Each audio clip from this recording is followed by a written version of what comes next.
রটন্তী কালী পূজার ইতিহাস। বাংলায় কালী মূর্তি পূজার প্রবর্তক হলেন সপ্তদশ শতকের নবদ্বীপের তান্ত্রিক কৃষ্ণানন্দ আগম বাগীশ। তার আগে কালী উপাসকরা তাম্র টাটে ইষ্টদেবীর যন্ত্র এঁকে বা খোদাই করে পূজা করতেন। ঋগ্বেদে উল্লেখ করা আছে, আদি শক্তি তথা কালী পরম ব্রহ্ম। কালী দেবী দুর্গারই একটি শক্তি রূপ। মাঘ মাসের চতুর্দশী তিথিতে রটন্তী কালী পূজা হয়। সারা বছর প্রতিটি অমাবস্যায় বিভিন্ন কালী পূজা হলেও রটন্তী কালী পূজা হয় চতুর্দশী তিথিতে। দক্ষিণেশ্বরের মন্দিরে 3টি কালী পূজা খুব বড় করে পালন করা হয়। রটন্তী কালী পূজা দক্ষিণেশ্বরে বিখ্যাত। মন্দিরে যেমন ধুমধাম করে পূজা হয়, তেমনি দক্ষিণেশ্বরে গঙ্গার ঘাটে বহু পুণ্যার্থী এদিন স্নান করতে আসেন। বিভিন্ন তিথিতে বিভিন্ন রূপে পূজিত হন দেবী কালী। এই তিথিতে নিষ্ঠা ভরে কালী মায়ের আরাধনা করলে ভক্তের ডাকে সাড়া দেন তিনি। কথিত আছে, শ্রী রামকৃষ্ণ পরমহংস একবার বলেছিলেন, রটন্তী কালী পূজার ভোরে দেখলুম দক্ষিণেশ্বরের গঙ্গায় স্বর্গদেবতারা নেমে এসেছেন স্নান করতে। সেই থেকে আজও বহু মানুষ দক্ষিণেশ্বরের গঙ্গায় রটন্তীর ভোরে পুণ্য স্নান করেন। তবে শুধু দক্ষিণেশ্বরে নয়, কালীঘাট সহ আরও সমস্ত মন্দিরের প্রতিমা ও বাড়িতেও এই পূজা করা হয়।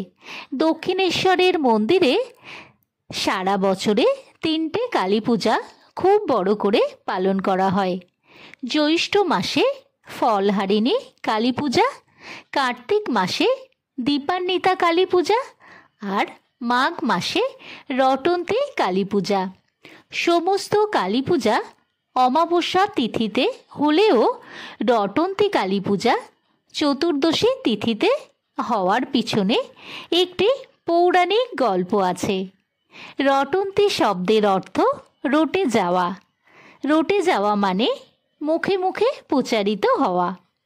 কথিত আছে, শ্রীকৃষ্ণের বাঁশি যখন বেজে ওঠে, শ্রী রাধা আর সংসারে মন দিতে পারেন না। সংসারের লোক লাজ সব কিছু ত্যাগ করে তিনি ছুটে যান শ্রীকৃষ্ণের কাছে। শ্রী রাধার শাশুড়ি এবং ননদ জটিলা এবং কুটিলা, তারা এই ঘটনার সাক্ষী থেকেছেন বহুবার, কিন্তু কখনোই শ্রী রাধার স্বামী আয়ান ঘোষকে তা বিশ্বাস করাতে পারেননি। মাঘ মাসের ঠান্ডা, তার উপর কৃষ্ণা চতুর্দশী হওয়ায় রাতটি ছিল ঘুটঘুটে অন্ধকার। এমন সময় শ্রীকৃষ্ণের বাঁশি বেজে ওঠে, আর সেই বাঁশির আওয়াজ শুনে শ্রী রাধা বাড়ি ছাড়েন। হাতে নাতে ধরার জন্য তার পিছু নেন জটিলা আর কুটিলা। তারা কুঞ্জবনে শ্রীকৃষ্ণের সঙ্গে শ্রী রাধার মিলিত হওয়ার দৃশ্য চাক্ষুষ করে দ্রুত বাড়ি ফিরে আয়ান ঘোষকে নিয়ে যান কুঞ্জবনে। আয়ান ঘোষ ছিলেন মা কালীর পূজারী। আয়ান ঘোষ কুঞ্জবনে পৌঁছে দেখলেন তার আরাধ্যা মা কালী গাছের তলায় বসে রয়েছেন, আর নিজের কোলে তার পা দুটি রেখে সেবা করছেন শ্রী রাধা। দেখে আপ্লুত হলেন আয়ান। তার সাক্ষাৎ কালী দর্শন হলো। তিনি স্বচক্ষে দেখলেন যে কালীর সাধনা তিনি এতদিন ধরে করে এসেছেন তা কিনা অনায়াসেই শ্রী রাধিকা তার পদসেবা করছেন। আয়ান ঘোষ চারিদিকে ছড়িয়ে দিলেন বা রটিয়ে দিলেন যে তিনি মা কালীর দর্শন পেয়েছেন। শ্রীকৃষ্ণ ও এর মাধ্যমে বুঝিয়ে দিলেন যে কৃষ্ণ এবং কালী অভেদ বা অভিন্ন। মাঘ মাসের কৃষ্ণ চতুর্দশী তিথিতে রটন্তী কালী পূজা প্রচলন শুরু হলো। এই দিন দক্ষিণেশ্বরের মন্দিরে একই সঙ্গে পূজিত হন মা ভবতারিণী ও রাধাকৃষ্ণ এবং মহাদেব।